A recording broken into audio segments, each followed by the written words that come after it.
Понеже в България законът за културното наследство е отвратителен и всеки един човек, който иска да се занимава с търсене на някакви съкровища, ценности, е произведен в престъпник. Или това са хора като ловджиите, като всички останали, които имат хоби. В Англия хората, които търсят ценности, са стимулирани от правителството. Те всяка събота и неделя излизат, търсят и после го предават на правителството, които им го изкупуват. Но получават примерно 30% от намерено. Така, дават им пари. Да. Обаче, ако не намери нищо, плащат ли му нещо? Не.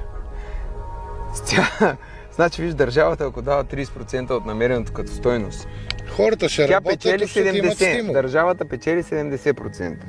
В нашата държава това нещо е превърнато в криминална дейност, защото първо никой не го интересува културното наследство и това, което искат да се направи, да си ги откраднат за себе